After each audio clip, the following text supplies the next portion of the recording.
split into two, East and West. This marked the beginning of the era called the Cold War.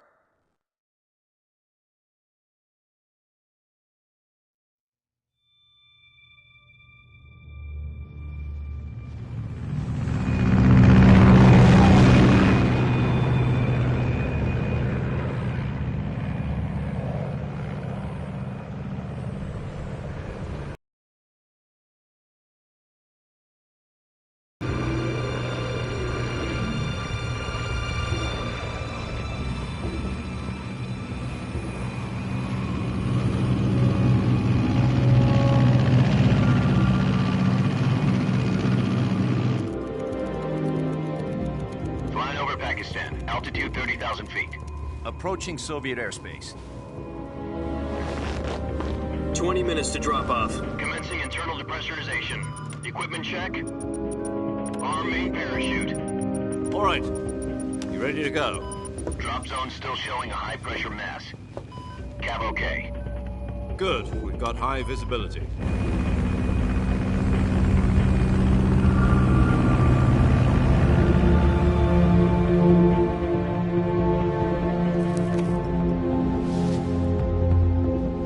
Put out that cigar. Connecting oxygen hose to interior connector. Put on your mask.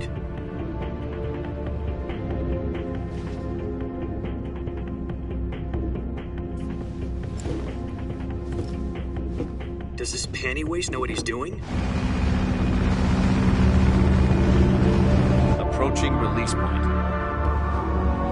10 minutes to drop off. Hey, are you deaf? He said put out the cigar and put on your mask.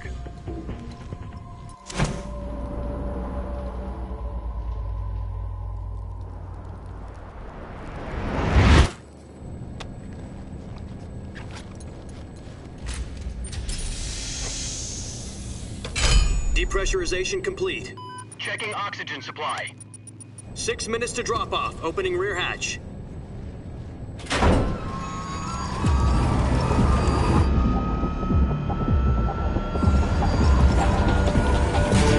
Sunrise.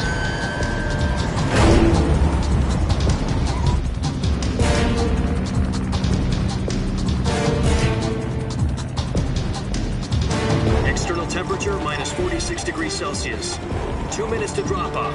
Stand up. You'll be falling at 130 miles per hour. Try not to get frostbite from the wind chill. 1 minute to drop off. Move to the rear. Activate bailout model. This is one for the history books. The world's first halo jump. 10 seconds to drop off. Stand by. Status okay. All green. Prepare for drop-off. Countdown. 5, 4, 3, 2, 1. Spread your wings And fly. God be with you.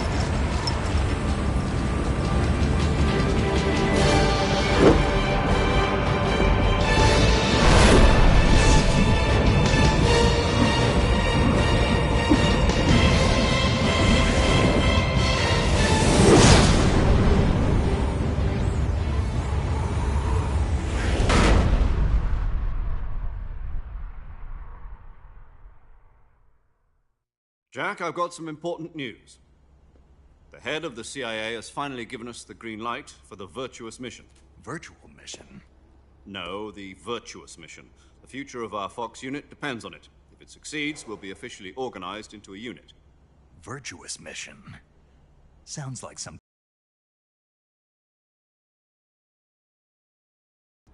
Right. So what exactly is this wonderful mission?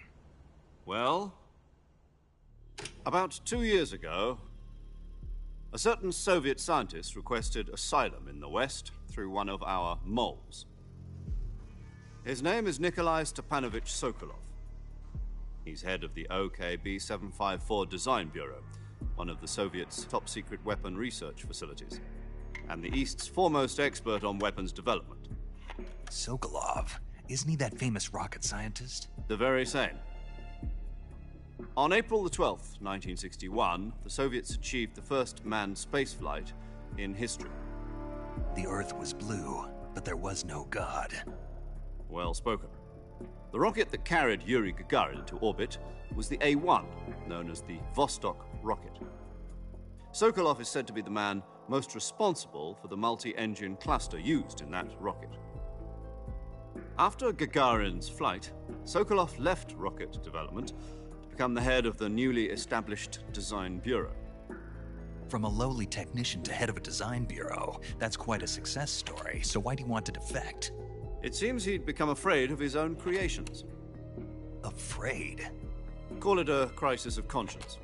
And for that, he left his country and his family behind and went over the fence? Not exactly. One of his conditions was that his family was also to be taken safely to the west. We used a mole to get the family out first and succeeded in sneaking Sokolov over the Berlin Wall shortly afterwards. I was the one who conducted the operation. The security on the eastern side was still full of holes back then. Then what? We got Sokolov over in one piece, but the whole ordeal had left him exhausted, and we checked him into a hospital in West Berlin. It took him 2 weeks and more than 600 miles to get from the research facility in the Soviet Union to Berlin. He was in no condition to say anything coherent. And it was only a week later that we had something much bigger on our hands. The Cuban Missile Crisis. October the 16th, 1962, President Kennedy received word that the Soviets were in the process of deploying intermediate-range ballistic missiles in Cuba. The President demanded that the Soviets dismantle and remove the missiles. At the same time, he announced a naval blockade to prevent further missile shipments from reaching Cuba. But the Soviets didn't back down, instead placing their armed forces on secondary alert. Soviet transport ships carrying missiles continued on course towards Cuba. US and Soviet forces went on alert for an all-out nuclear war. Frantic negotiations were conducted through the UN's Emergency Security Council and unofficial channels to end the hair-trigger standoff. Finally, on October the 28th, the Soviet Union agreed to remove its missiles from Cuba. And so the world avoided a nuclear holocaust. But in order to get the Soviets to pull their missiles out, we had to make a deal. You mean the one where the US agreed to remove its IRBMs from Turkey? No. The Jupiter IRBMs deployed in Turkey were obsolete, and we were going to get rid of them anyway. They had no strategic value whatsoever to either the US or the Russians. The Turkey deal was a ruse, a cover story that was fed to the other intelligence agencies around the world. So what did the Russians really want? Sokolov. They wanted us to return Sokolov. You mean the Soviets pulled out of Cuba just to get their hands on Sokolov? That's right. What the hell was he working on? At the time, we had no idea. We were running out of time. It was either give up Sokolov or risk full-scale nuclear war. In the end, we had no choice. President Kennedy gave in to Khrushchev's demand. The next day, I got Sokolov out of the hospital, handing him over to agents on the eastern side. Sokolov kept on screaming, "Save me," until he disappeared from my sight. Then, a month ago, we received some new information from one of our moles. About Sokolov? Yes. He was taken back to the research facility and forced to continue working on the weapon in question under KGB supervision. What's more, it's on the verge of completion. So what kind of weapon is it? Something to do with space rockets? No, missiles. Same technology. I guess you're right. We don't know the details, but it appears to be a new kind of nuclear device. For half a year now, the Soviets have been conducting frequent nuclear tests at Semipalatinsk. Something to do with the weapon, I assume. We're talking about a secret weapon so big that Khrushchev was ready to pull out of Cuba to get it back. Is Sokolov still in the facility? No. According to our intelligence, he's in Selino-Yarsk, a place in the mountains about 3 miles to the west that's known as the Virgin Cliffs.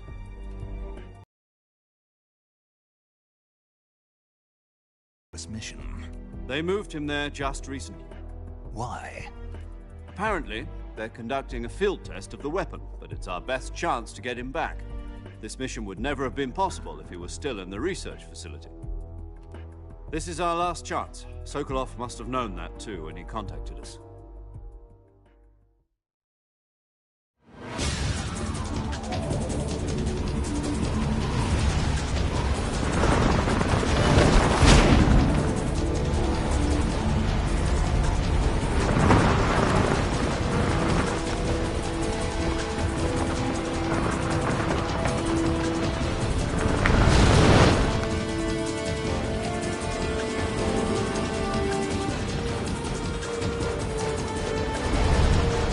Jack. Your mission is to infiltrate Selino Yask in the Soviet mountains, ensure the safety of Sokolov, and bring him back to the West.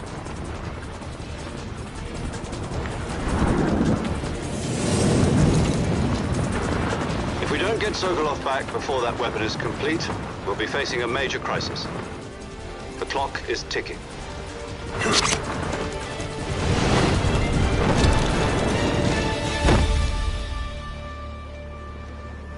Once we've confirmed the rescue of Sokolov, stand by at the recovery point. A recovery balloon will be dropped at that point. Helium will be pumped into the balloon to inflate it. The process takes about 20 minutes. Once it's complete, the gunship's arm will latch onto the balloon and pull it up. The Fulton surface-to-air recovery system. I'm familiar with the theory. Take it easy. It's been combat-proven. Do you think Sokolov is up to it? The shock will be less than during a parachute jump, and the arm can handle up to 500 pounds. So you're planning on going over the border in a single combat Talon? She's equipped with two 6-barrel 20mm Vulcan cannons, as well as two 40mm machine guns. Sounds like she could hold her own against a battalion of tanks. Even with the fuel in the reserve tank, we're facing a 4-hour time limit. If all goes well, it shouldn't take more than a few hours. Home in time for dinner. But if anything goes wrong, you'll be eating dinner, breakfast, and all the rest of your meals in the jungle.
Do you copy?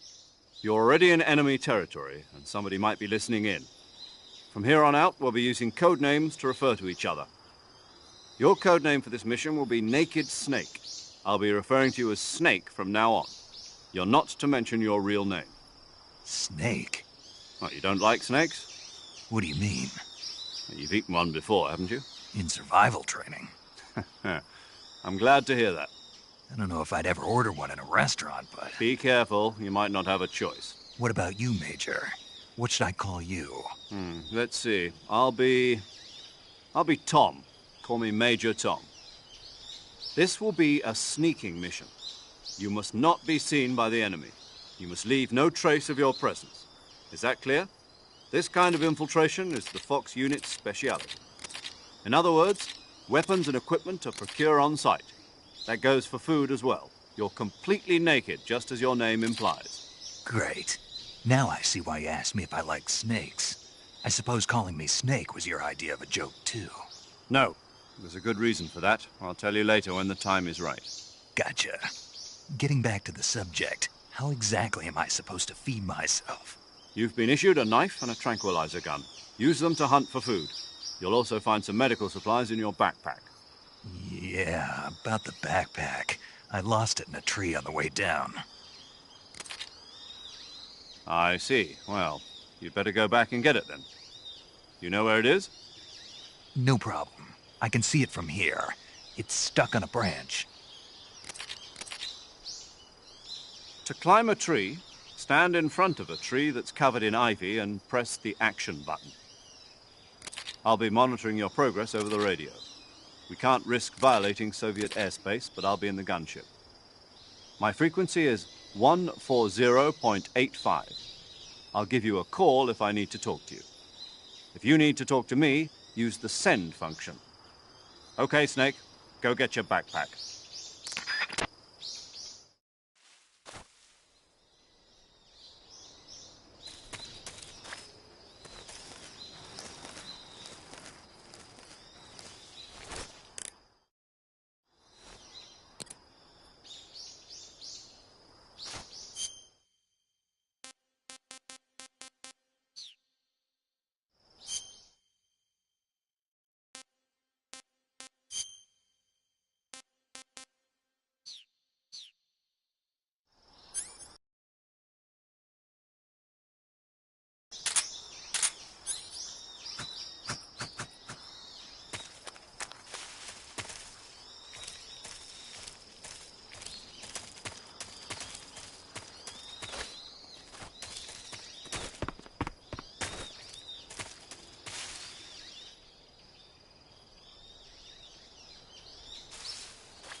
I see you've retrieved your backpack, Snake.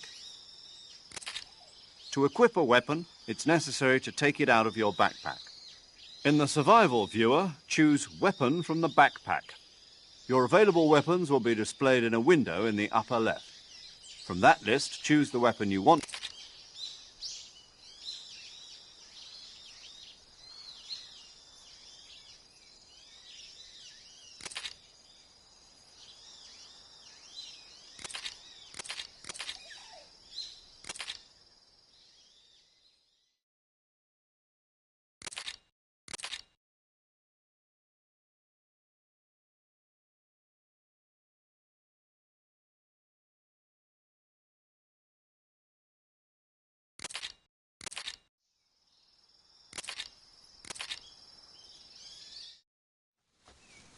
Snake, try to remember some of the basics of CQC.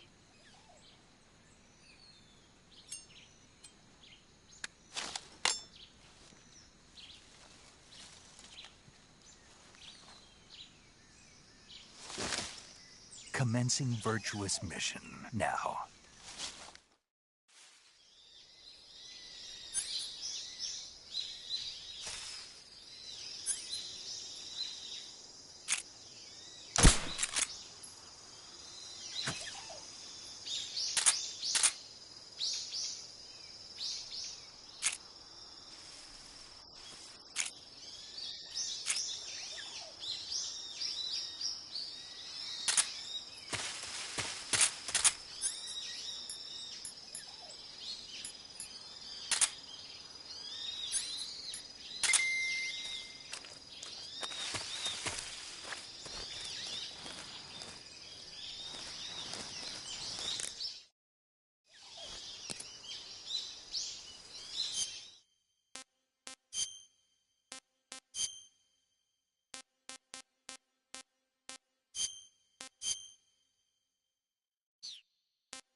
Major.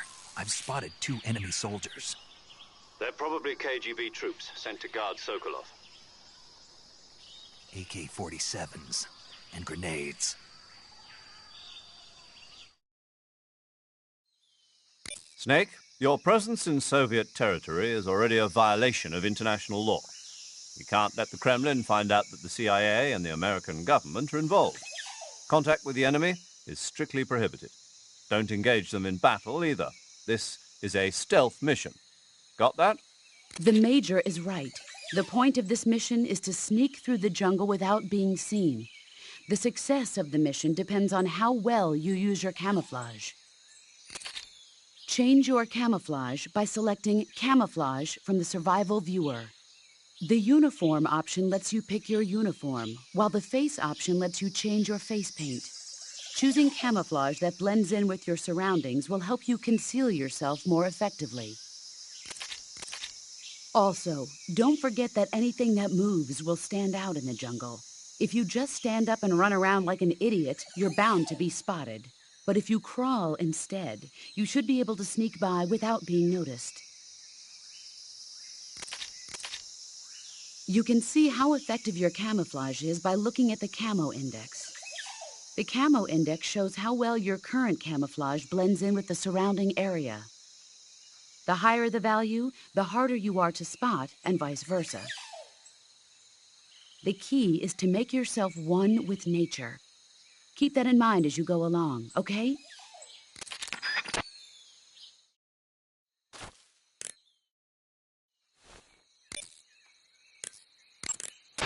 Saving the game, Snake?